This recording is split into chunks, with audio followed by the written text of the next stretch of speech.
भाइयों बहनों, पिछले 9-9.5 वर्ष के अंदर हमने बदलते हुए भारत को देखा है। पहली बार देश के अन्नदाता किसानों ने इस बात को महसूस किया है कि किसान भी किसी सरकार के प्राथमिक एजेंडे का हिस्सा है।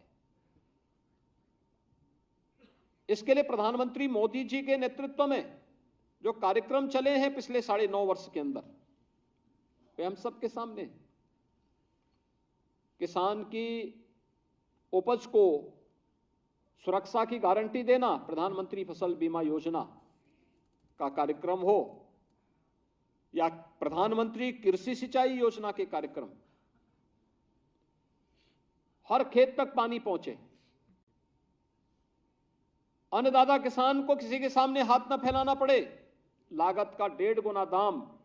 अन्नदाता किसानों को एमएसपी का ईमानदारी के साथ उन तक पहुंचाने का कार्यक्रम हो, या फिर प्रधानमंत्री किसान सम्मान निधि के माध्यम से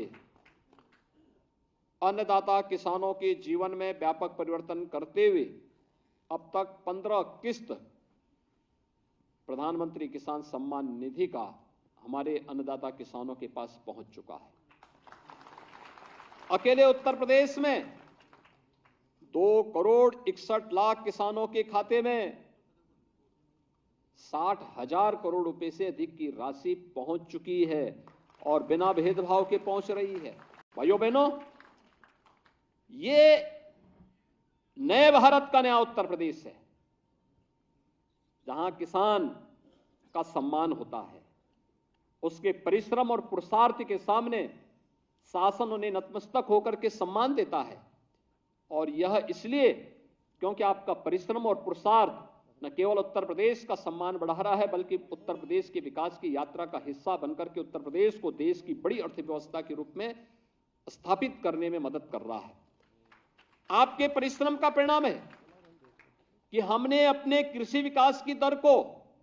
9% तक पहुंचाया है, लेकिन इसको आने वाले समय में अगर हमें प्रधानमंत्री जी के विजन के अनुरूप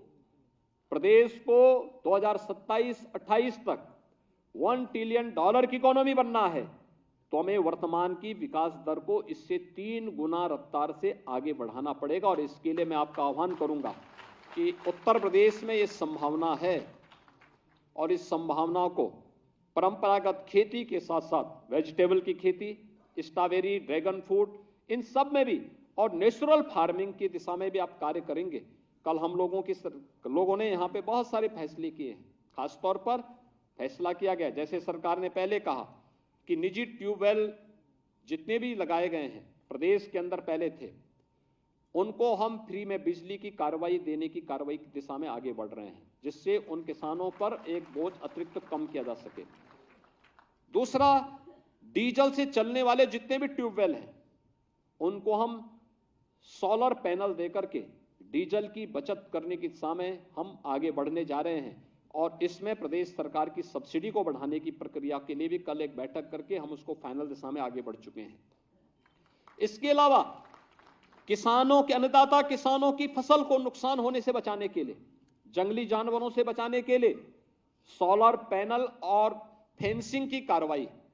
हम लोगों ने जंगलों में कल कृषि और वन विभाग के साथ बैठक करके इस प्रक्रिया को आगे बढ़ाने के लिए निर्देश दिए हैं कि तेजी के साथ इसको बढ़ाइए।